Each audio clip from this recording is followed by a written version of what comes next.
Eu sou Vânia Santos, para quem ainda não me conhece. Eu ajudo compradores de supermercados a aumentar a sua performance em até 30% em 3 meses ou menos, e ainda terem tempo para a sua família, tá? O assunto hoje, o tema hoje, como a gente estava brincando agora há pouco, é um tema um pouquinho pesado, gestão tributária eficiente. E apresentando então, gente, o Eduardo Rodrigues, ele é advogado, sócio responsável pela área tributária da Duarte Tonetti. Agradeço a sua presença, tá, Eduardo? Muito obrigada pela sua participação aqui. É pós-graduado em Direito Constitucional pelo Mackenzie, especialista em Direito Tributário pelo Instituto Brasileiro de Estudos Tributários, IBET. E também Gestão Estratégica de Tributos pela Fundação Getúlio Vargas. Eduardo, então, seja bem-vindo mais uma vez. Conta um pouquinho para nós aí da sua trajetória, da sua chegada até aí, por favor. Oi, Vânia. Obrigado aí pela apresentação. Eu praticamente eu me formei em 2004, né? Aí fiz a pós-graduação em Direito Constitucional, sempre gostei de Direito Público, desde a época da faculdade, e me apaixonei pelo Direito Tributário. Aí comecei a trabalhar com Direito Tributário no Duarte Tonetti, né? Entrei muito novo lá e fui crescendo junto com o escritório, né? E aí se aperfeiçoando, aprendendo junto com os clientes, com os casos que a gente vai tendo ao longo da vida, né, ao longo do trabalho, e melhorando. E hoje a gente consegue passar a nossa experiência, né, de forma mais simplificada, tentando simplificar o que é o direito tributário, desmistificar toda a complexidade que envolve o direito tributário. As pessoas têm um certo preconceito, né, não entendo, não gosto, o Brasil é o país dos impostos, mas a gente tem que encarar o problema de frente, né? Se o Brasil é o país dos impostos, vamos buscar entender o que é, né, o que são os impostos e tentar melhorar essa situação para a gente, né? Nós já temos uma situação extremamente desfavorável, a carga tributária é pesada, o retorno dessa carga tributária para o contribuinte não é satisfatório, né? A gente não tem escola pública de qualidade, temos que pagar por segurança, saúde, enfim. Então, vamos entender como que funciona esse sistema para a gente poder trabalhar da melhor forma possível e ter uma melhor eficácia tributária, né? O que a gente tem que buscar é a eficiência tributária. Pagar tributo, todo mundo vai, né? Então, mas devemos pagar o correto, o certo, nem mais nem menos. E hoje a gente vai abordar alguns exemplos aqui de situações em que a pessoa paga mais tributo, a empresa acaba pagando mais tributo sem saber, e quando fica sabendo, pode recuperar. A gente tem uma situação de poder recuperar o que é recolhido indevidamente durante 5 anos, né, recuperar os últimos 5 anos, mas se perde muito dinheiro e perde-se competitividade, né? A partir do momento que eu pago mais imposto, eu acabo perdendo competitividade. Então, hoje o nosso tema é esse. Bom, gente, o tema, embora pesado, é um tema necessário, na verdade, e nós procuramos elencar aqui dicas para os compradores e também para os donos de supermercados, porque tem muita situação com relação à carga tributária aí que é desconhecida, na verdade, tanto pelo profissional de compras, quanto por alguns proprietários de supermercados aí de pequeno e médio porte, na verdade. Então, vamos lá, algumas noções básicas, né, de tributação. E eu já vou te mandar a primeira pergunta, então, Eduardo. Como funciona a tributação no Brasil? O que significa dizer soldo simples nacional, lucro presumido ou lucro real? Ótima pergunta. No Brasil, nós temos basicamente 3 grandes sistemas de tributação, né, que são esses 3 que você comentou. O Simples Nacional, que é o mais conhecido, lucro presumido e lucro real. Como que funcionam, né, esses 3 sistemas tributários? A empresa, quando você constitui a empresa, ou ao longo da vida da empresa, no início de cada ano, ela pode optar por um desses regimes. E esses regimes vão impactar no volume de obrigações acessórias que a empresa tem que cumprir, ou seja, das informações que ela precisa prestar ao fisco, e o valor que ela tem a recolher de tributo, né? Em regra, o Simples Nacional, como o próprio nome já diz, é o sistema mais simplificado, né? E é o regime considerado mais vantajoso para as pequenas e microempresas, né? Ele é voltado para empresas que têm um faturamento de até 4 milhões e 800 por ano, né? Então, ele tem essa característica. Se a empresa faturar acima de 4 milhões e 800, ela não pode estar inserida no Simples Nacional, né? Então, para as empresas de médio e grande porte, nós temos o sistema do lucro real, né? A sistemática de tributação do lucro real, que o próprio nome ele já explica muito do que é o lucro real. Então, eu gosto de tentar simplificar para nós termos um entendimento mais fácil aqui, que o nome do regime a gente vai perceber que ele explica muito, né? O lucro real. O que seria o lucro real? O lucro real é o regime pelo qual a tributação é calculada sobre o lucro líquido no determinado período de apuração, né, sobre o lucro líquido da empresa. Então, o que significa dizer isso? A empresa ela tem um faturamento, né? O faturamento é sempre o bruto, né, sem descontar as despesas, sem descontar o que a empresa precisou investir para fazer a venda de um determinado produto, para produzir um determinado produto, enfim, tudo que ela tem de custo está inserido nesse faturamento bruto. Para a apuração do lucro real, a empresa tem que descontar todos os insumos, desconta aluguel, desconta a folha de pagamento, desconta os tributos que são pagos para ela nesse faturamento, para ela conseguir receber o seu faturamento. Quando você descontar tudo, você vai chegar no lucro tributável do imposto de renda e da contribuição social, né?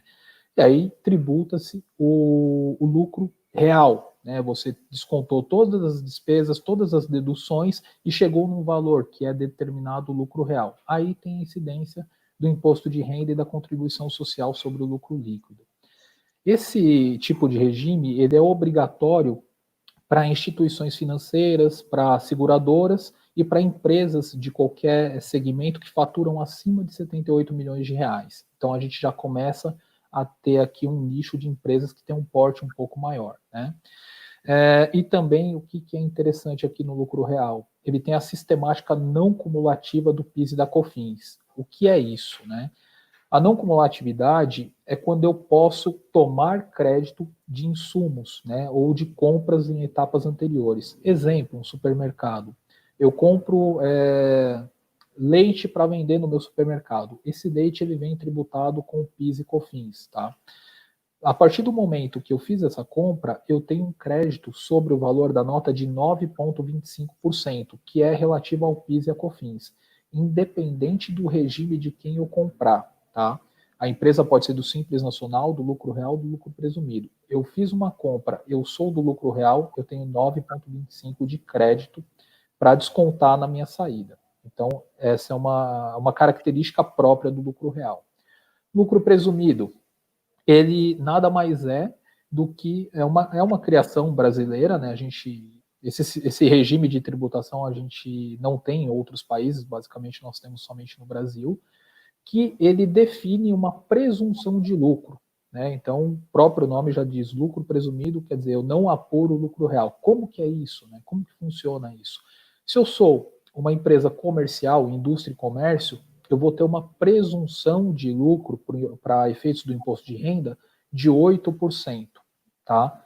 Então, eu sou uma empresa comercial, eu tenho 8% de presunção de lucro para o imposto de renda. Não interessa dedução. Eu vou pegar o meu faturamento bruto, vou apurar 8% sobre aquele valor bruto de faturamento, e aí eu vou ter o meu lucro que será tributado a 15% pelo imposto de renda.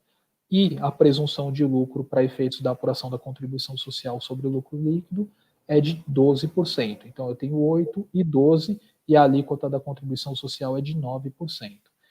Se eu for prestador de serviço, aí a coisa começa a ficar mais cara, né? A brincadeira começa a ficar mais séria.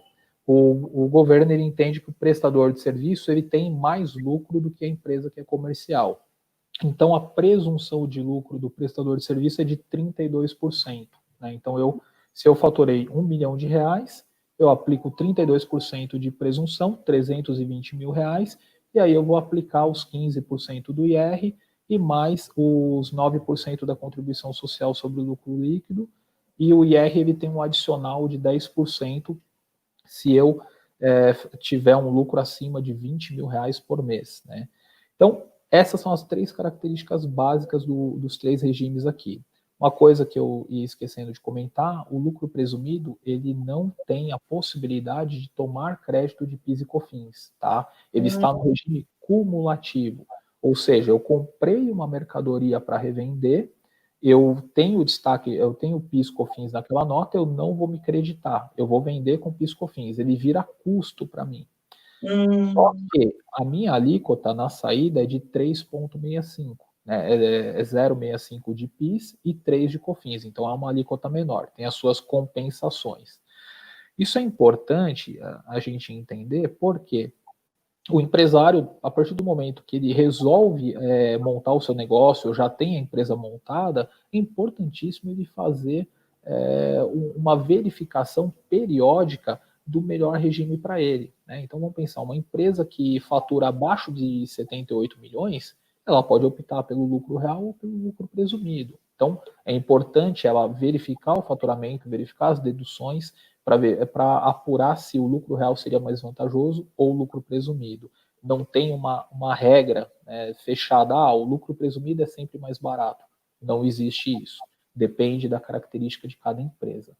Então, esses são os 3 regimes que a gente tem, e a partir deles a gente vai começar a entender um pouquinho mais aí como comprador, se compensa eu comprar de uma empresa do Simples Nacional, por que tem empresas, principalmente empresas grandes, por que não compram, não aceitam fornecedores Simples Nacional, a gente já encontrou essa situação, isso é muito corriqueiro,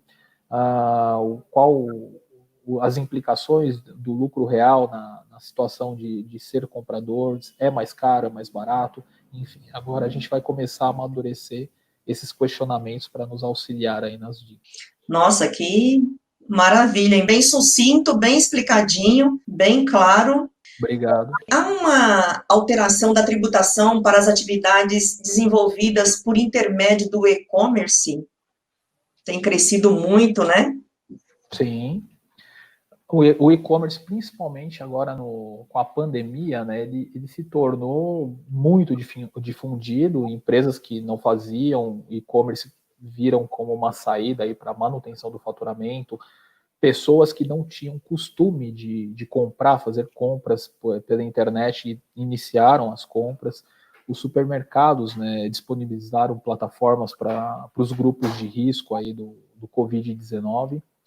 E no âmbito tributário, é importante a gente salientar que não tem uma diferença na tributação simplesmente porque a empresa é e-commerce, né? Ela faz o e-commerce. Então você não teria uma diferenciação. A empresa ela tem que estar em um dos 3 regimes, né? Simples Nacional, lucro real, lucro presumido. O que acontece hoje? Né? As empresas têm montado marketplace, né?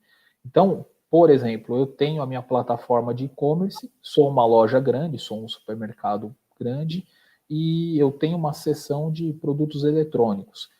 Aí tem uma empresa XPTO, que é menor, não tem o nome que eu tenho no mercado, mas ela também vende produtos eletrônicos. Então, essa empresa ela pode se cadastrar no meu e-commerce, utilizar da minha representatividade, do alcance que eu tenho no mercado e vender os seus produtos pelo e-commerce. Isso é muito comum. Hoje a gente compra muitas vezes um produto no site de uma loja grande, famosa, e quando você recebe a nota, o produto chega na sua residência, ele tem uma nota de uma loja que você nunca ouviu falar, né?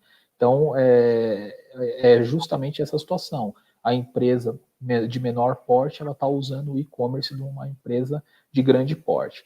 Aí pode surgir a pergunta, qual que é a vantagem dessa empresa de grande porte? Por que ela não vende o produto, né, diretamente? Ela não teria um lucro maior? Depende.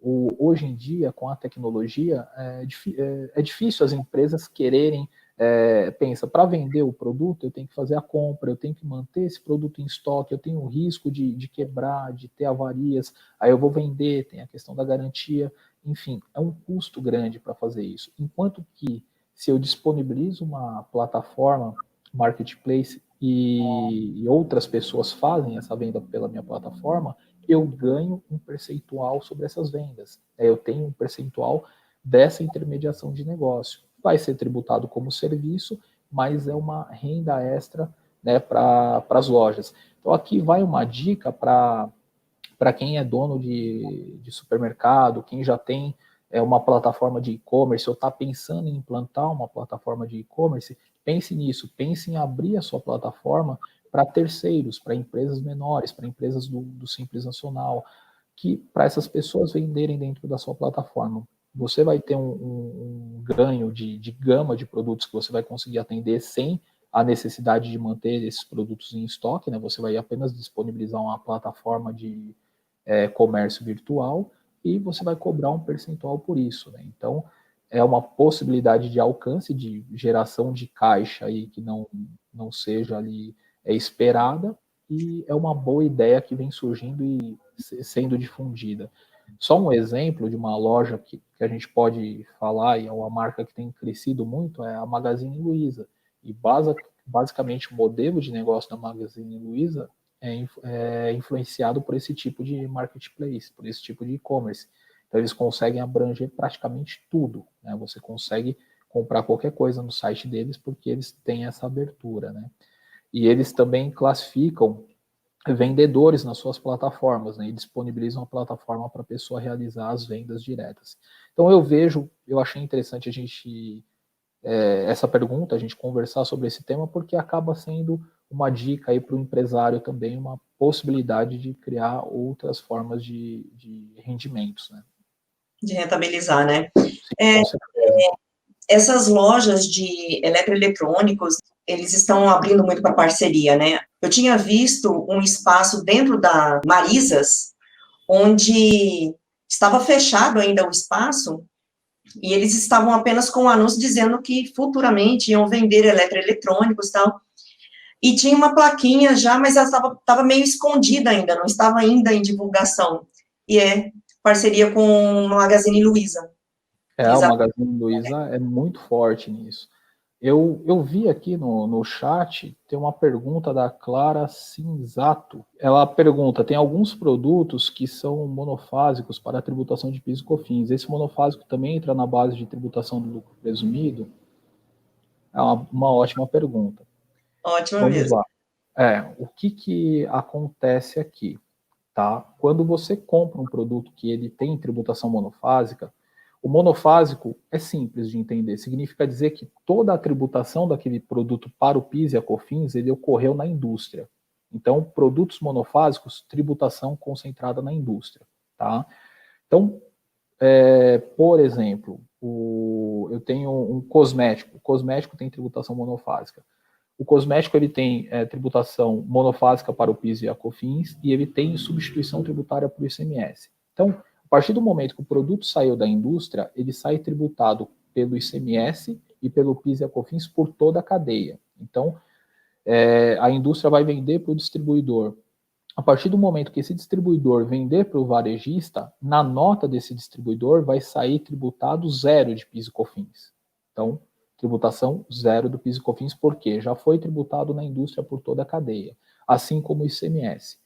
Aí vai chegar no varejista e assim sucessivamente. O que acontece aqui? O faturamento da empresa dos produtos monofásicos, ele será considerado para efeitos de presunção de lucro, tá? Ele é lucro da empresa. A empresa vendeu, emitiu a nota, isso daí entra para presunção de lucro. Ele não será tributado pelo PIS e pela COFINS. Então, a contabilidade faz a segregação dessa receita no momento que ela vai contabilizar o PIS e a COFINS. Se é produto monofásico, a saída é zero, não tributa. No Simples Nacional também é assim, tá? O Simples Nacional, dentro da alíquota do Simples, ela abrange imposto de renda, contribuição social, PIS, COFINS e ICMS no caso de venda de mercadorias, né, no caso do comércio. Se você tem um produto que tem PIS e COFINS monofásico, quando você vai apurar o seu Simples Nacional, você tem que tirar o percentual, segrega a receita, o que for monofásico tem que excluir o percentual do PIS e da COFINS, não paga-se de novo. Contudo, para empresas do Simples Nacional é comum esse pagamento indevido, é comum acontecer isso. Por quê? Porque a empresa, ela invariavelmente tem uma estrutura menor, é uma empresa de um porte menor, muitas vezes o sócio, ele acumula funções na empresa, Ele fechou o faturamento, ele passa para a contabilidade, não passa a informação de que o produto é monofásico e a contabilidade acaba tributando tudo. Então, é uma possibilidade de recuperação de valores para empresas do Simples Nacional quando você tem essa situação do monofásico. É mais comum acontecer aqui. Pode acontecer para empresas do lucro presumido? Pode, tá? E até para empresas do lucro real. Mas é mais difícil. Geralmente, o controle dos documentos fiscais é um pouco mais apurado, tá? Então, espero ter respondido aqui. Sobre essa questão que a gente estava conversando antes, né, sobre os monofásicos, né, que você comentou que tem que recuperar até 5 anos, é isso? Isso. Toda a prescrição tributária, ela é de 5 anos, né?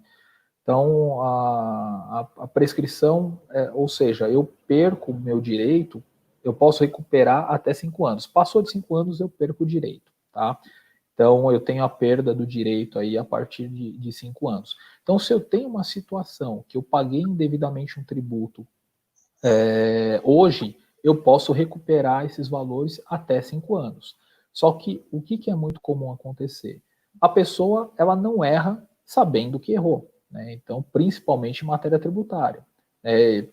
A empresa acaba errando, não sabe que está errando e vai reiterando nesse erro e vai passando o tempo, né? E ela vai pagando mais. Então, é importante que a empresa ela tenha um trabalho de revisão fiscal periódico, né? Uma vez a cada 2 anos, de preferência, um trabalho anual ou uma vez a cada 2 anos, que não passe esse prazo de 5 anos, para ela não perder, porque qualquer erro que seja num recolhimento a maior, um recolhimento indevido, ele pode ser recuperado até 5 anos. Então, se a cada 2, 3 anos eu fizer a revisão, eu nunca vou perder. Então, é importante deixar isso bem claro. E pode sim recuperar em relação a qualquer pagamento de tributo até 5 anos, tá? Importante dizer que essas situações que a gente está conversando são situações administrativas, né? Então, você identificou esse erro, fazer um procedimento administrativo, né, relativamente simples, e você já vai ter o direito à compensação no mês seguinte. Então, não vai precisar uma análise da receita para ver se vai restituir, aí para restituir, aí a perder de vista, demora, não. Isso é um procedimento simples, eletrônico, você consegue recuperar. O mais complicado é a identificação do problema para correção, tá? E só um detalhe, no Simples Nacional, eu não tenho a ferramenta da compensação, aí eu tenho que pedir a restituição. Mas como são empresas menores, o governo ele dá uma atenção e, via de regra, e antes da pandemia, a gente tinha situações de restituição dos valores em dinheiro na conta da empresa em aproximadamente 90 dias, 120 dias. Então, não é tão demorado assim.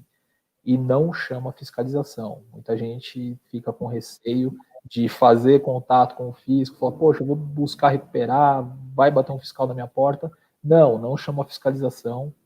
O governo, ele já tem esse controle, ele já sabe quem pagou ou deixou de pagar tributo indevidamente, tá? Então o governo tem esse controle, principalmente a Receita Federal. A Receita Federal, os sistemas mais modernos do país, a gente tem, sem brincadeira, a gente tem computador na NASA dentro da Receita Federal. Então a informatização da Receita Federal é uma das melhores do mundo. Vem representantes do equivalente à nossa Receita Federal de países europeus para entender como que o Brasil é tão eficiente na maneira de cobrar os seus tributos. Então, se tem uma coisa que a gente pode se orgulhar, o Brasil é primeiro mundo em saber tributar. Tá? Então, a gente sabe como apurar tributo, a gente sabe como criar as ferramentas. Tá? Então, com os cruzamentos que a Receita faz, se eu fiz um pagamento indevido na minha empresa, ela sabe que eu fiz.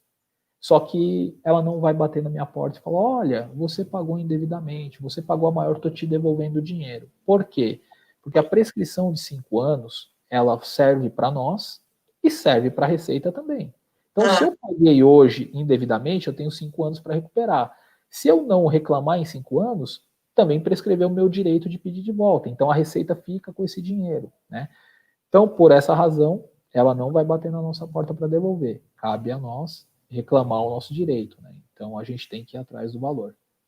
Que bom que você já explicou isso, porque com a pergunta da Ione, eu ia mesmo perguntar para você se corria algum risco, né, de ir atrás desse valor, né, porque é um valor considerável, né, dependendo de quanto você fatura, na verdade, é um valor muito considerável.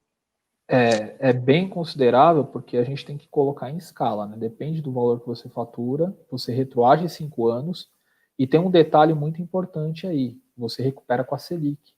Né? Então, hoje a Selic está muito baixa, tá? 2,25 ao ano, mas há um tempo atrás a Selic era 10, 12, 14% ao ano. Né? Então, Verdade, tem mais esse complicador, vem corrigido.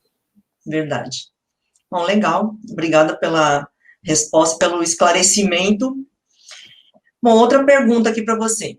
É necessário analisar a qualidade fiscal do meu fornecedor? Posso ser prejudicado de alguma forma? Eu posso ser fiscalizado e multado por causa do meu fornecedor? Essa daí é boa para os compradores, né? Essa é bem Né? interessante. Essa é uma pergunta bem interessante. Vamos lá. Eu vou usar como parâmetro aqui para responder o estado de São Paulo. Só que essa situação, ela acontece em praticamente todos os estados do país, tá? Então a gente está tendo a replicação dessa situação que acontece em São Paulo. Isso é muito igual. O que é importante entender? Os secretários das fazendas estaduais em todo o território nacional, né, dos 26 estados e mais o Distrito Federal, eles se reúnem periodicamente, tem as reuniões do CONFAS, né? E dentro dessas reuniões do CONFAS, por exemplo, o secretário da Fazenda de São Paulo troca ideias, informações com o secretário da Fazenda de Minas, enfim, eles trocam figurinhas. A gente tem no estado de São Paulo desde setembro de 2019, né? Foi implantado o sistema, né, o programa Nos Conformes. Esse programa ele é um sistema de classificação dos contribuintes do ICMS, feito pela Secretaria da Fazenda Estadual.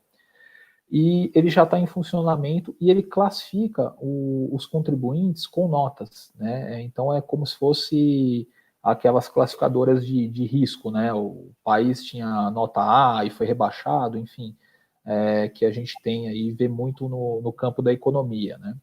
Aqui a sistemática basicamente é a mesma, né? O Estado de São Paulo ele classificou de A a E, né? Sendo que tem o A+, que é o contribuinte perfeito para o Estado, é aquele que apresenta todas as suas obrigações acessórias em dia, paga todos o ICMS em dia, enfim, não tem atraso, é aquele contribuinte cliente perfeito, né? Eu Uhum. costumo dizer que a gente acaba sendo cliente aí do Estado, né? Então é o contribuinte perfeito, é aquele que tem a nota A+. E aí você vem tendo as notas menores, né? O A, o B, o C, o D e o E, né? Então esse sistema ele acaba classificando os contribuintes. Qual que é a finalidade do sistema, né? A gente pode perguntar, poxa, mas é só para classificar, é só para prejudicar a empresa? Não, né? Não é só para o lado ruim, né? A ideia, né, do legislador aqui, quando criou a lei, é incentivar a autorregularização, né, uma redução de custos para o contribuinte, melhorar a comunicação contribuinte-fazenda, simplificar a legislação tributária e se aperfeiçoar continuamente. Né? Então, é como se fosse um canal que o contribuinte teria com o fisco, né, com a fazenda estadual. Hoje, se a gente parar para pensar, essa relação ela tem se estreitado. Se, por exemplo, eu sou uma empresa contribuinte de ICMS no estado de São Paulo, se eu atrasar o meu ICMS, em coisa de 5 dias, eu estou recebendo uma ligação da Fazenda, um tom muito amigável, de verdade mesmo, eles ligam num tom muito educado e amigável, procurando entender por que você não pagou aquele ICMS. E aí você vai apresentar qualquer justificativa, esqueci, ou não tinha dinheiro no caixa, enfim, qualquer justificativa. E ele vai te perguntar se você tem uma previsão para pagar e se você quer parcelar, enfim, se eles podem te ajudar de alguma forma. E também uma coisa que a gente tem reparado é que o Estado ele não tem promovido autuações, né, simplesmente autuado. Ele tem buscado fazer o contato com o contribuinte, a gente tem verificado isso, e dado a oportunidade do contribuinte arrumar eventualmente um problema. Notifica, fala, olha, encontrei esse problema e, enfim, tem um prazo para arrumar, né? Dá a chance do contribuinte arrumar antes de ser multado aí. Então, tem esse lado bom. O fisco paulista está mais humano aqui e a gente tem um contato um pouquinho melhor, né? Só que, qual que é o grande problema que a gente acaba tendo aqui, né? Hoje, os contribuintes eles têm dificuldade de apurar o ICMS muitas vezes, de pagar. O ICMS é um imposto pesado, né? Ele é um imposto que você tem características ali que tornam difícil a regularidade dele em muitos casos. Ele é um imposto que você faz a venda e tem um prazo curto para fazer o pagamento, né? Então você apurou o imposto no mês, já tem que fazer o pagamento no próximo mês, enquanto que muitas vezes eu vendo a 30, 60, 90, eu tenho que abrir possibilidades aí para o meu cliente para comprar ali e criar crediários, né? Então eu não recebo muitas vezes aquele meu faturamento, né, dentro do mês ali para ter o caixa para pagar o ICMS. Então, muitas vezes a gente acaba por ficar inadimplente, né? E aí você vai para a questão da classificação, né, que é importante a gente detalhar um pouquinho mais. Por quê? Porque isso daqui impacta na relação comercial entre as empresas, né? Então vamos pensar, eu não compro de empresa que é devedora tributária, né? Porque o devedor tributário é ruim, enfim. Eu tenho uma opinião um pouquinho particular sobre isso, né? O devedor tributário, ele pode ser muitas vezes aquele que declara tudo, tenta cumprir todas as suas obrigações e por percalços ali do caminho, enfim, ele teve às vezes uma inadimplência alta, né? Não conseguiu realizar o adimplemento ali da sua obrigação tributária, né? De pagar o seu tributo e acabou ficando inadimplente. Via de regra, não são todos, não dá para generalizar, mas a gente trabalha bastante com empresas que passam por dificuldades e se tornam devedoras tributárias. O devedor tributário, qual que é o sentimento que a gente tem e o que a gente verifica na prática? Ele acaba por declarar os seus tributos, ele informa, né? E para o fisco, o mais importante é ter a informação. O devedor tributário, aquele que declara e não paga, ele é honesto, ele está fazendo a sua declaração, ele está cumprindo com todas as suas obrigações, ele apenas não pagou, ele é devedor tributário. Em contrapartida, eu posso ter uma empresa que tenha certidão negativa de débito, que não tem nenhum apontamento, mas que ela talvez não declare tudo que ela apura. E aí pode ser uma empresa que está numa classificação A+, né? Só para a gente ter um exemplo aqui, né? De como o comprador no dia a dia ele vai se deparar com essas situações e ele pode ficar em dúvida ali. Eu vou comprar de um fornecedor que é nota B, nota C, ou de um que é A+, enfim. Né? Isso por si só não define. Né? Você tem que ter um relacionamento comercial mais próximo e tomar alguns cuidados. Uma coisa que eu afirmo aqui, o contribuinte que for classificação E, foge dele. Tá? Então, ele não é o devedor tributário. Ele é aquele que tem problema cadastral no estabelecimento, não declarou, sabe? Ele tem problemas mais sérios do que simplesmente uma inadimplência tributária. Então, dica número 1. Você foge do classificação geral E. Eduardo, como eu vou saber disso? Né?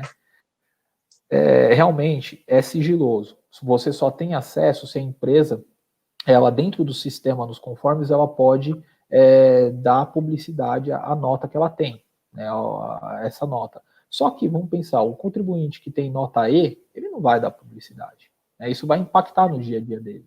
Mas a gente tem que saber, né, você como comprador, vai saber que pode ter essa possibilidade da nota E. E a nota E vai rebaixar a sua nota, pode te dar um problema mais sério que eu vou falar um pouquinho mais para frente. Então, qual que é a dica aqui? Pede para ele. Pede. Olha, a gente está mantendo relação comercial aqui, eu pretendo comprar da sua empresa, é uma política da empresa saber qual que é a nota do sistema nos conformes. Qual que é a sua nota? Como que você está classificado? E aí ele vai te passar, ou não, aí fica a teu critério comprar ou não dele. Mas ele vai te passar. Se for nota E, corre, não aceita.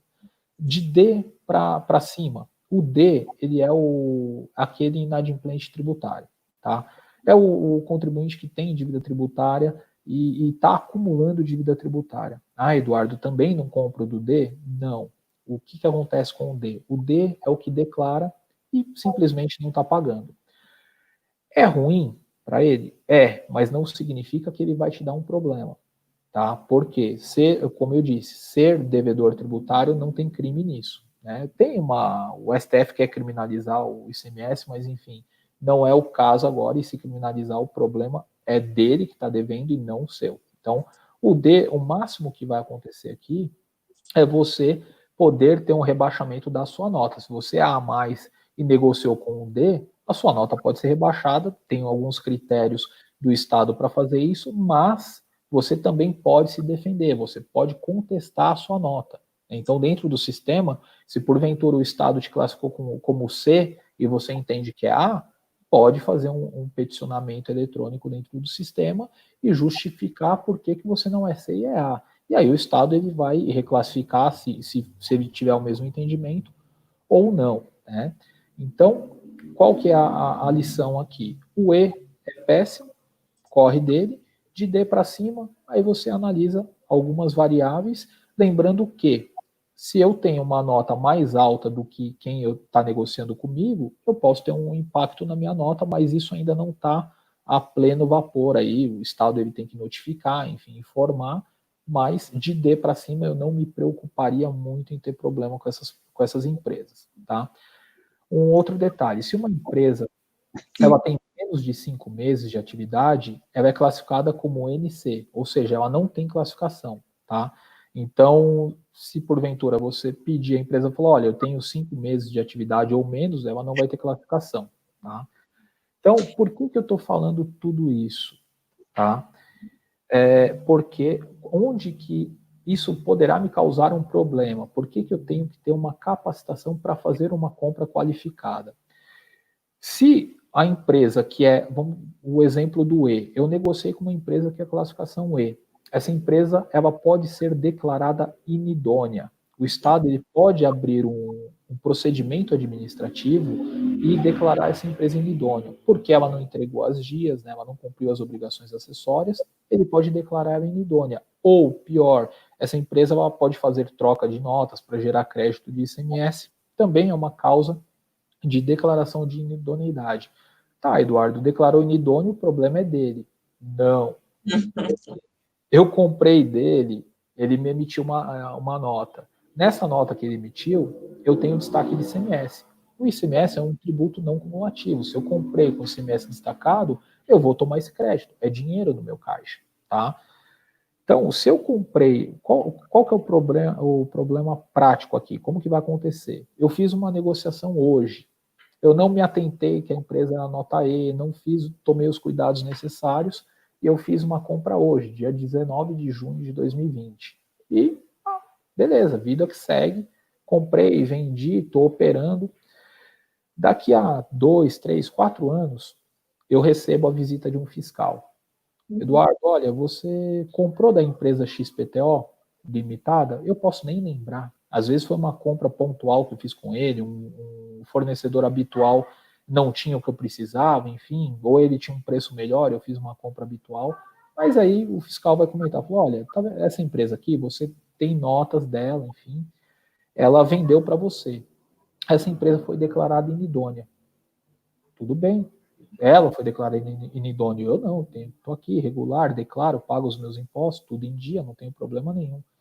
Não, tem sim, porque se ela foi declarada inidônea, é declarada inidônea desde a fundação da empresa. Todos os documentos fiscais que ela emitiu são inidôneos, e documento inidôneo, ele não dá suporte para tomada de crédito.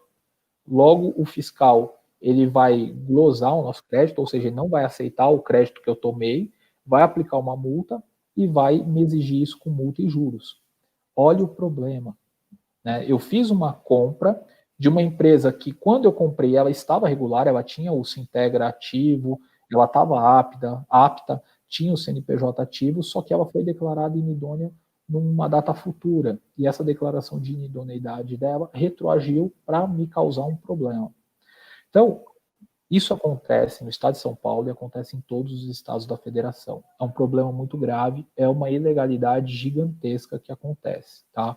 Quando eu sou a empresa regular, mas digamos que eu tinha um conluio com essa empresa e trocava nota com ele. Eu sou inidôneo também e eu mereço ter a glosa do meu crédito nessa situação. Então, agora eu vou dar algumas dicas aqui para a gente tentar evitar isso ou minimizar que isso aconteça. Isso que eu ia te perguntar, se tem algum indicador, né, que possa ajudar o comprador, o supermercadista a fazer essa medição, porque complicado, né, você compra do fornecedor uma vez, em uma emergência, e depois se vê numa situação dessa? Tem sim. E olha, é mais comum do que o que a gente imagina, tá?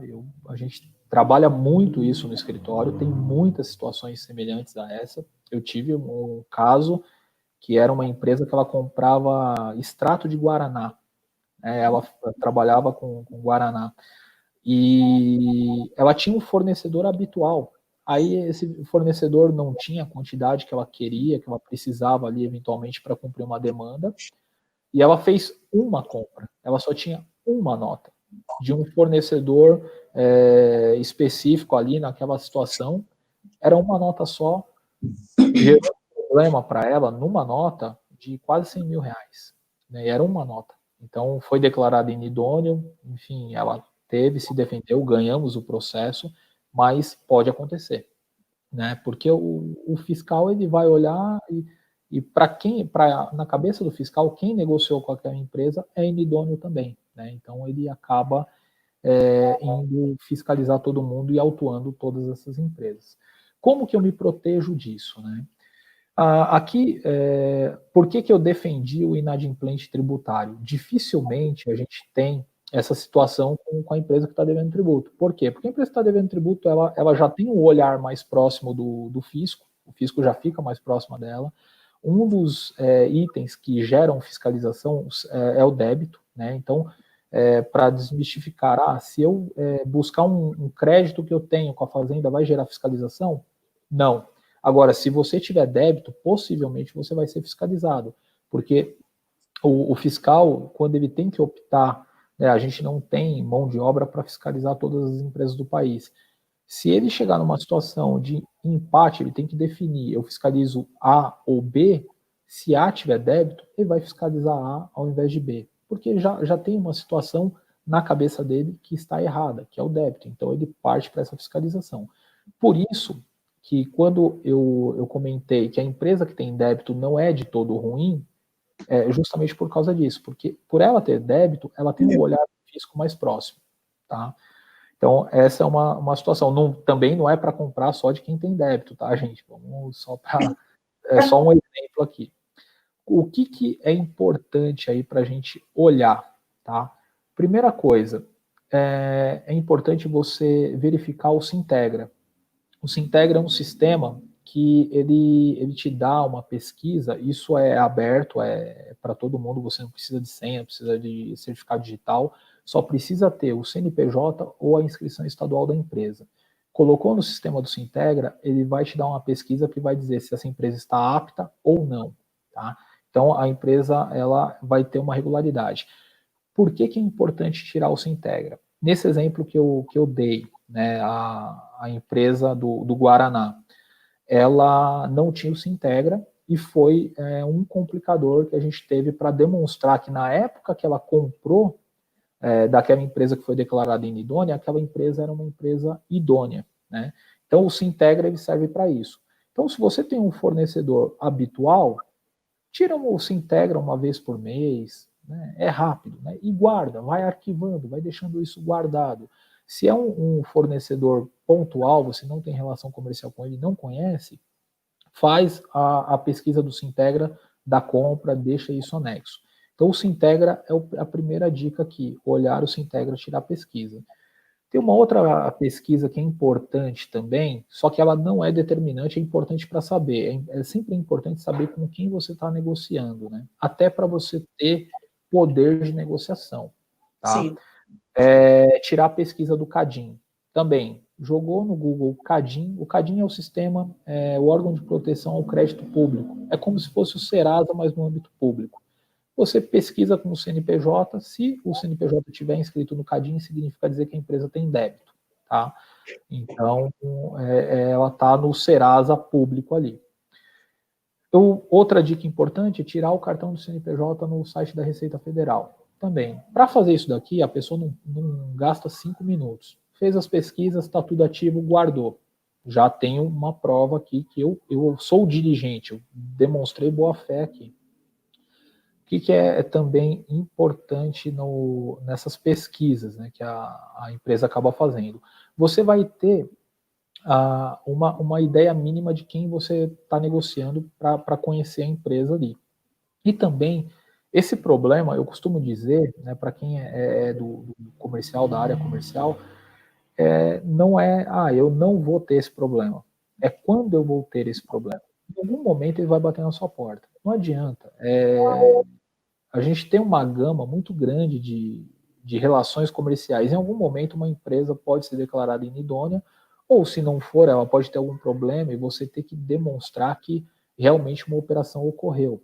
Então, é importantíssimo por esse motivo, tá? Então, você tem essas pesquisas. Digamos que uma empresa que eu negociei, ela foi declarada inidônea. Como que vai funcionar? Né? Eu vou ter uma fiscalização e aí eu vou apresentar essa documentação para o fiscal. Vou falar, fiscal, olha, eu fiz a negociação, eu tirei o CADIM da empresa, ela está aqui, eu tirei o Sintegra, ela está apta, tem o cartão do CNPJ. Outra coisa importante, o transporte, né, o comprovante de transporte, é importante guardar. O comprovante de pagamento, guarda. Uma dica importante, o comprovante de pagamento, de preferência, ele deve ser destinado à pessoa que te vendeu. No âmbito civil, você pode ceder o crédito, só que a gente começa a ter que explicar demais se o problema acontecer. Então, evita pagar para factoring, tenta pagar para a empresa que te vendeu. Né? É mais seguro, você acaba ficando mais protegido. Uma dica importante, o que a tecnologia nos ajuda hoje, tenta conhecer o seu fornecedor nas redes sociais, né? A gente tem que ter o bom senso aqui. Se é uma empresa, a Unilever, por exemplo, eu compro da Unilever para vender no meu mercado, compro da Coca-Cola. Não tem razão de você pesquisar. A Unilever é uma empresa gigantesca, todo mundo conhece, não vai ser declarada inidônea. Pode ter débito, aliás, grandes empresas costumam ter débito, mas ela não vai ser declarada inidônea. Mas aquele fornecedor menorzinho, aquela empresa menor, entra nas redes sociais, tenta ver se a empresa tem um Facebook, se ela tem um LinkedIn. O Google Maps ajuda muito, né? Você fazer uma pesquisa pelo Google Maps, o endereço, tenta ver a fachada da loja, se comporta ela está vendendo para você, se ela tem condição naquele imóvel de ter estoque, isso vai te prevenir bastante. E uma dica importante para os compradores, que eu acabei não falando. Quando a empresa tem débito, né, digamos que a empresa ela tem uma situação delicada de débito, a empresa ela quer vender. Né, então, você, na qualidade de comprador, você acaba sendo o elo mais forte nessa relação. Se ela ainda tem algum problema, e ela não é uma dessas empresas gigantescas que eu comentei, é uma empresa que tem um porte menor, poxa, você pode utilizar isso a seu favor. Olha, você tem débito tributário, eu tenho um problema aqui dentro, tem um compliance da empresa que ele me força a comprar de empresas que não têm débito. Mas dá para remediar essa situação? Qual que é o desconto que eu ganho? Né? Então, você consegue negociar conhecendo um pouquinho da situação tributária dessa outra empresa. Eu estou nas duas pontas. Eu tenho clientes que eles tentam vender para uma empresa e falam, olha, a empresa cotou comigo, só que eu tenho problema tributário, ele quer que eu dou desconto. Não tem jeito. Você está na mão dele. Ou apresenta a certidão negativa de débito, que muitas vezes vai sair mais caro, ou dá o desconto. Então, você trabalha isso a seu favor. Tirando essas pesquisas, você não vai evitar o problema, mas você vai estar calçado para se defender quando ele chegar. Detalhe, o STJ, né, o Superior Tribunal de Justiça, ele editou uma súmula que ela diz que o contribuinte de boa-fé, ainda que a empresa que ele manteve relação comercial seja declarada inidônea, ele não vai ser responsabilizado, ele não pode ser responsabilizado por isso. só que ele tem que comprovar essa boa-fé. Então, a subjetividade da boa-fé que é o problema. Então, por isso que é importante a gente guardar a documentação, juntar essa documentação para quando o problema chegar, eu consigo afastar. E utilizar essas dicas aí a favor do comprador. Né? Legal. É você montar um dossiê para a futura defesa sua, né? Sim, você estar preparado para uma defesa futura e montar esse dossiê com essa documentação. São documentos simples, né? Você não precisa pedir para ninguém, né? Você consegue ali em 5 minutos. Depois que pegar a prática, em 2 minutos a pessoa faz, pegou o CNPJ, ela já pesquisa. E eu vejo isso como uma forma de poder aí incrementar o ganho do comprador, né? Como é o foco do seu canal, Vânia. Ele consegue aí ter uma moeda de troca, né? Para conversar. Fala, poxa, você quer entrar aqui na minha empresa, mas o seu cadastro, ó, você tem CADIM, você tem débito tributário. Tendo conhecimento de que o débito tributário por si só não é um problema, tá? Você não vai ser responsabilizado por esse débito dessa empresa, né? No caso aí do ICMS, enfim, você não vai ter uma responsabilidade pelo débito tributário dele. Isso pode ser um trunfo para você utilizar. Ele está fragilizado. Se ele já está em débito, ele tem uma situação delicada que você pode utilizar para trabalhar uma compra mais eficiente, com um ganho melhor aí, né? E a gente encontra muito isso no mercado. Lá no escritório, a gente não são raras as vezes que a gente tem que fazer justificativas, né? Porque o cliente tem algum tipo de débito, a gente está defendendo, e eu tenho que mandar para clientes dele, enfim, para justificar, para criar segurança para a pessoa que está comprando na outra ponta, e muitas vezes a pessoa, eu já falei às vezes com compradores para esclarecer alguma situação, e a pessoa falou, Eduardo, eu compro, só que eu preciso ter um benefício. Eu preciso, para eu quebrar uma regra aqui, eu tenho uma regra, né, para cumprir aqui, tem a determinação da empresa. Para eu conseguir levar isso para o meu superior e quebrar alguma dessas regras, eu preciso ter uma contrapartida. Então, você consegue melhorar um desconto? Se eu tiver um desconto, olha, o preço que eu tenho é esse. Se eu tiver um desconto de 10%, 12%, 5%, eu consigo fazer a compra. Enfim, isso acontece. E um detalhe muito importante que eu esqueci, no começo, quando eu falei do Simples Nacional, compradores, quando você for comprar de uma empresa do Simples Nacional, toma muito cuidado, porque a empresa do Simples Nacional, ela não dá direito ao crédito cheio do ICMS, tá? Então, digamos que um determinado produto ele tem uma alíquota de ICMS de 18%, tá? Então, se você compra de uma empresa do lucro presumido, por mais que o valor final na nota seja maior, você vai ter o crédito de 18%. Ainda que uma empresa do Simples Nacional ela tenha um preço menor, se esse preço não for 18% menor do que o da empresa do lucro presumido, e olha que 18% é muita coisa, invariavelmente não vai compensar para você. Porque, vamos pensar um exemplo prático, uma nota de R$100, uma compra de R$100.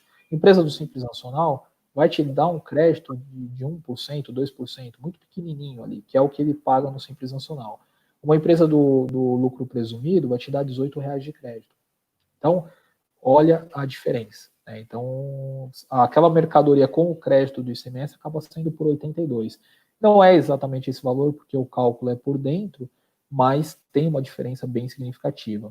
Até por essa razão, é comum a gente verificar que empresas grandes elas não querem comprar de empresas do Simples Nacional. Isso é muito comum no mercado. Eu tenho muitas vezes clientes que têm empresa no Simples Nacional, às vezes ele abre um outro CNPJ no presumido só para vender para um determinado cliente, porque o cliente quer o crédito do ICMS. Então, se atente a isso. Muitas vezes a nota mais barata, no final das contas, quando você for apurar os tributos, ela não vai ser o melhor preço para sua empresa. Ele pode não te criar a maior vantagem ali. Você acha que está fazendo um bom negócio porque pagou 95 ao invés de 100, pagou 95 com uma empresa do Simples Nacional, enquanto que a do presumido era 100, no final das contas, aquele que era 100 com crédito de ICMS vira 82, tá? Então, essas são algumas dicas aí que a gente tem para passar de forma mais simples. Nem sempre compensa, né? Você tem um crédito muito pequeno, mas a sua saída é alta, né? É 18, né? É a mesma coisa de você comprar de fora do estado com uma alíquota menor e ainda pagar na saída 18, né? E tem alguns comentários e algumas perguntas aqui. Vamos lá. Pode ser? Pode. Bom, o Márcio, quando você estava falando da receita, ele comentou aqui que a receita, às 7 horas da manhã do domingo, envia um e-mail, foi gravando informações no seu cadastro, e você deve impostos, né, como que é? Gravando informações no seu cadastro, você deve impostos. Ah, tá. Aí, domingo às 7 da manhã, caso contrário, eles consideram o e-mail. Quer dizer, é o que você falou, né, que eles não chegam a cobrar, eles mandam um aviso, né, para você, e, né, caso você já pagou, desconsidere o e-mail, alguma coisa nesse sentido, né? Manda também. Eles ligam, né? Ultimamente eles têm ligado e têm mandado essas notificações. Hoje é muito rápido, né? Porque eu declarei e não paguei um determinado imposto, em 3, 4 dias o sistema já entende que eu não paguei, e aí eu passo a receber esse tipo de notificação. Essas notificações, elas têm uma razão de ser, né? A primeira é cientificar o contribuinte que ele tem um débito. A segunda, a maior parte dos contribuintes, eles não conhecem como funciona essa cobrança, né? Então, na qualidade de leigo, a partir do momento que ele recebe uma notificação, ele já se desespera ali muitas vezes e parte para fazer o pagamento, né? Ou parcelamento, com receio dos desdobramentos que vão ter. Então, o que é importante? A cobrança, ela não é tão rápida assim. Tá? A notificação é rápida, mas a cobrança não é tão rápida. O ICMS, ele é um tributo que tem uma cobrança mais rápida. Né? Ele demora, em média, aí, 90 dias para ser inscrito em dívida ativa e 120 dias para ter o ajuizamento da execução fiscal. Então, você pode se programar nesses 90 dias para fazer a regularização, se for do interesse da empresa. Eu costumo dizer também, é importantíssimo não fazer parcelamento sem uma real condição de fazer o pagamento, tá? Porque se você está... A gente está passando uma situação de pandemia, né? Uhum. Se a empresa não tem condição de fazer o pagamento do ICMS hoje, agora, né? Venceu agora em junho, não tem condição de fazer o pagamento, eu recebi uma notificação no início de julho, não corre para fazer o parcelamento. Você vai acabar agravando ainda mais o problema. Por quê? O parcelamento você só faz com a intenção de pagar. No meio do caminho pode ter algum percalço você perder esse parcelamento. Mas fazer hoje, se eu já estou com um problema de fluxo de caixa, é quase líquido e certo que eu não vou pagar. Então espera, não faz. A partir do momento que você tem 90 dias, trabalhe esses 90 dias. Vai ter multa e juros, mas também tem crise, o Estado, de tempos em tempos, ele disponibiliza o PEP, que é o Programa Especial de Parcelamento, ele dá desconto de multa e juros, dá prazo os PEPs mais antigos tinham prazo de 120 meses para pagar, agora só vem PEP de 60 meses, mas pode ser que o próximo venha um prazo maior, enfim, você sempre vai ter a condição de fazer o parcelamento, sempre vai ter essa alternativa. Então espera, tenta entender o porquê do débito, tá? Não sai pagando de uma vez aí, porque hoje o mais importante é o fluxo de caixa da empresa. Verdade, verdade. Bom, tem a pergunta da Karina Antunes, e que a tese tributária do Sistema S pode desonerar a folha em 5,8%, e em breve será julgado pelo STF. Poderia dar mais detalhes sobre isso? Posso sim, Karina. Eu estou meio traumatizado com essa tese, viu? O julgamento dela era para ter ocorrido hoje. Tá? O STF colocou em pauta para julgamento hoje e a gente recebeu uma série de documentos no escritório para entrar com a tese até ontem, né, com a ação até ontem, que o prazo seria hoje. Como os ministros eles estão em home office também, eles estão julgando de forma não presencial, né, online. Então não tinha horário, podia julgar no primeiro horário, então a gente tinha que distribuir as ações até ontem. Só que hoje de manhã, às 9 horas da manhã, o ministro Dias Toffoli pediu vistas do processo, tirou da pauta, não julgou. Isso é interessantíssimo para a gente, porque a gente ainda pode entrar com as ações, né? O STF não julgou, a gente ganhou mais prazo. Possivelmente será julgado em breve, tá? Tirou de pauta uma vista do Dias Toffoli, não tem um prazo, né, certo de que o ministro pode ficar com o processo, mas tão logo ele devolva, vai entrar em pauta de novo. Então, quanto antes, é importante a empresa que você trabalha ou a sua empresa entrar com ação. Falando um pouquinho do que é o Sistema S, do que é essa tese, né, para a gente Te entender. perguntar. Vamos lá, é simples, né? Como eu disse, eu gosto de falar de forma simples do direito tributário. Os terceiros é o SESI, Senat, SESC, né? São todas essas siglas que quase todas começam com S e por isso o Sistema S, né? Então, quando eu pago o INSS sobre a folha, que é os 20% sobre a folha, eu tenho mais aproximadamente 5,8% que é destinado ao Sistema S, ao custeio do Sistema S. Qual que é o problema? A Constituição Federal determinou que as contribuições ao domínio econômico elas devem ter como base de cálculo o faturamento ou o lucro das empresas. O Sistema S ela é uma contribuição sobre o domínio econômico. Tem natureza jurídica de contribuição sobre o domínio econômico. Ela deveria ter como base de cálculo o faturamento ou o lucro. Só que não, a gente tem a base de cálculo a folha de pagamento, né? Então, essa base de cálculo é inconstitucional, tá? Isso de forma muito simplificada, tá? Que até, senão fica muito técnico e a gente não precisa aqui complicar.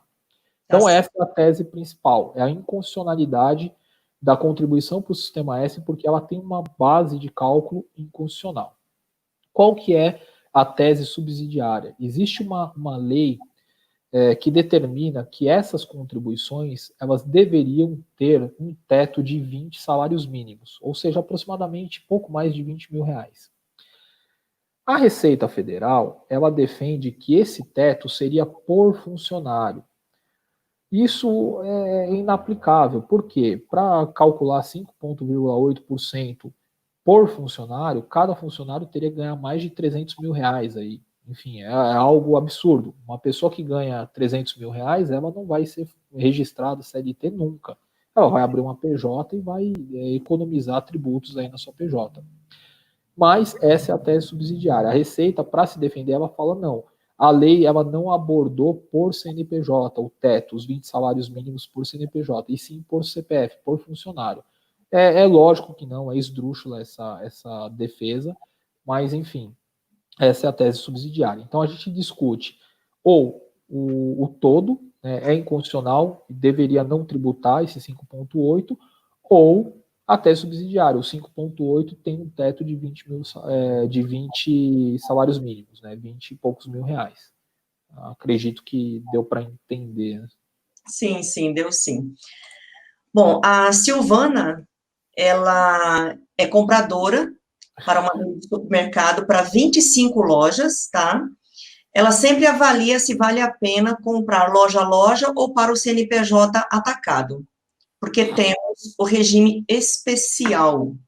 É diferente, mas tem suas semelhanças, né? Enfim, o regime especial dela provavelmente é voltado para o ICMS aí, ela deve ter algum regime que ela tem o diferimento do pagamento do ICMS, ou seja, ela não paga o ICMS no momento da entrada da mercadoria, enfim, como ela tem o centro de distribuição, provavelmente ela deve ter o diferimento depois que essa mercadoria ela chega nas lojas e é vendida aí para o consumidor final, né, para ela não ter que antecipar esse ICMS.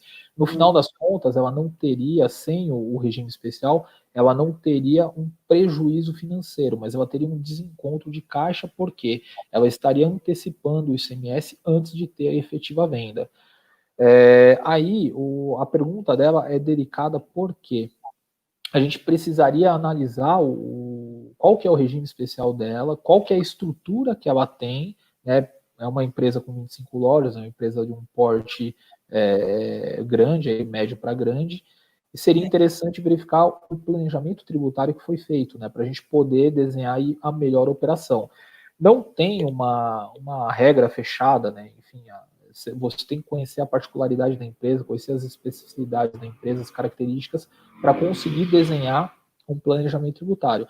Mas, pelo que ela comentou, já está bem adiantado, talvez fazer alguns ajustes ali, aproveitar desse regime especial. O regime especial é uma ferramenta muito interessante, ajuda muitas empresas, e aí só desenhar como que é esse fluxo de mercadoria, né, esse fluxo logístico dela, para tentar buscar a melhor eficiência tributária.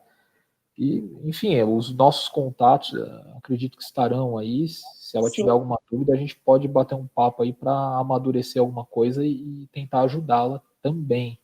Né? Legal. Só que, infelizmente, é pouca informação para eu poder dar uma resposta mais assertiva.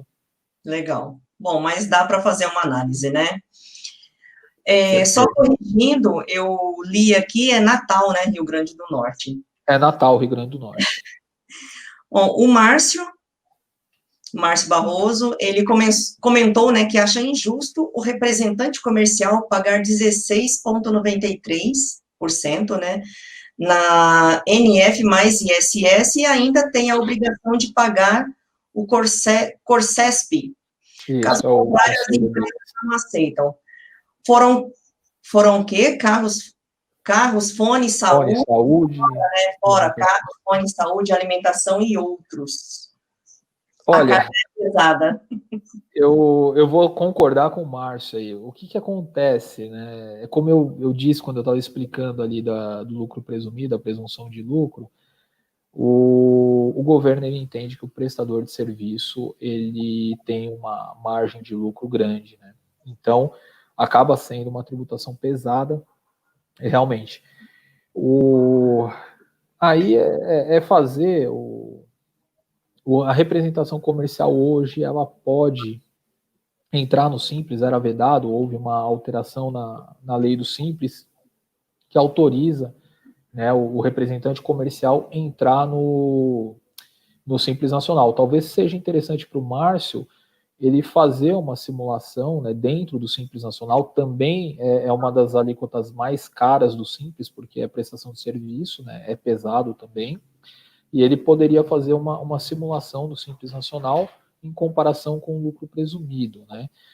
E uma dica aqui que ele poderia, eu não sei para quem ele trabalha se aceitaria e teria que se conversar, enfim, não faz essa alteração antes de ter uma conversa, né, para quem ele trabalha, e também pensar no seguinte: o representante comercial, quando ele tem uma legislação própria e quando ele tem a rescisão do contrato, ele recebe uma indenização, salvo engano, de 1/12 sobre todo o período trabalhado, né? Então, isso é interessante para a profissão de representante comercial. Mas uma alternativa para tentar sair do Corsesp é ter um KNAI de intermediação de negócio. É uma atividade semelhante à do representante comercial, mas ela tem essa terminologia, intermediador de negócio, né? A pessoa que faz intermediação de negócio. É muito próximo uma atividade da outra, só que a intermediação de negócio ela não tem o Corsesp, né? Então ele não tem que ser filiado ao Corsesp.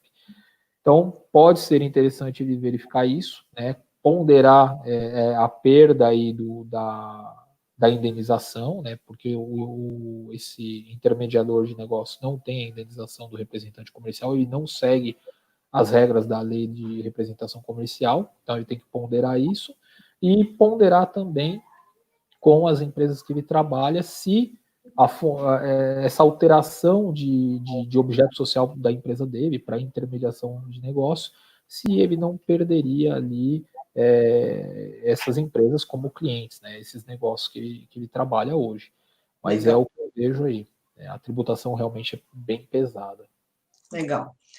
Bom, e o Márcio ele é bem ativo, tá? Ele participa bastante, ele tem representação e ele participa bastante. Ele colocou: eu atendi um grande mercado que requisitava a cada 2 meses o Sintegra, uma das representadas, né, devido a pendências, e caso não tenha o comprovante, não saía pedido. É justamente a situação que a gente estava conversando no início da apresentação, né? Provavelmente esse supermercado, né, esse grande mercado, ele já teve algum tipo de autuação, né, e que ele foi responsabilizado ali, ele já teve problema, e aí ele começou a se precaver, né? Então é o caminho ali, né? E é uma posição um pouco mais radical, né? Caso não tenha comprovante, não saia o pedido. Aí grandes companhias têm essa possibilidade, né? Dependendo do tamanho da empresa, se você é um pouquinho menor, às vezes você não tem essa possibilidade de ter toda essa força. Mas é uma medida aí acertada, a gente não pode fazer uma crítica, porque é a sistemática da empresa, né? Cada empresa define como quer trabalhar e os problemas que ela quer evitar, enfim, ela define as regras, né? Verdade, é verdade. Bom, eu vou colocar aqui os seus contatos, como você pediu. Teve mais, sim, ele colocou aí um 12avos, né? Isso, são 12 avos. A Ivânia falou, boa noite, assuntos abordados muito bem explicados, parabéns, Vânia, parabéns, doutor Eduardo, pelo conteúdo enriquecedor. Que bom que vocês estão gostando. A intenção realmente era essa, trazer alguns esclarecimentos, né, a esses pontos jurídicos que realmente pesam bastante, né, e esperamos que realmente faça jus, que ajude vocês, né, de alguma forma. Bom, Espero que tenha sido simples, né, para passar o conteúdo também, para a gente passar bastante informação aí para o pessoal aproveitar, né? é verdade.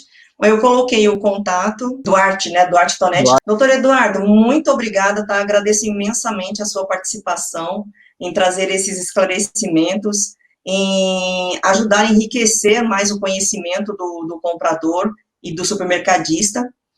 Fico realmente muito grata. Bom, caso alguém queira fazer contato com o Eduardo, com o escritório, os contatos estão na tela. Se porventura precisarem encontrá-lo e não conseguir, pode fazer contato comigo, eu tenho como fazer contato com eles.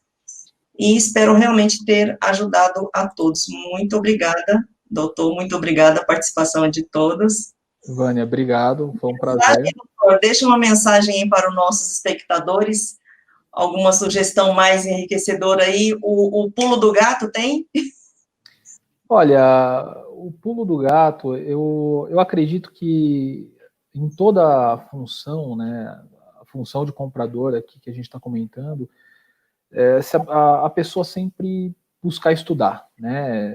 Não é porque você conhece do seu ramo, conhece do seu negócio, sabe como fazer, estuda, procure estudar. Principalmente situações que podem te diferenciar da maioria, né? Então, você saber um pouquinho de tributação, não precisa se aprofundar, mas saiba um pouquinho, tenta saber um pouquinho, porque vai ser um diferencial, né? Muitas vezes um estalo ali, uma dica rápida, né? Essa questão do simples, muitas vezes você vê um colega fazendo uma compra errada, você sabe que aquilo não está certo, você dá uma dica, ou às vezes uma entrevista, alguma situação que você está buscando ali uma oportunidade, e isso pode ser um diferencial, né?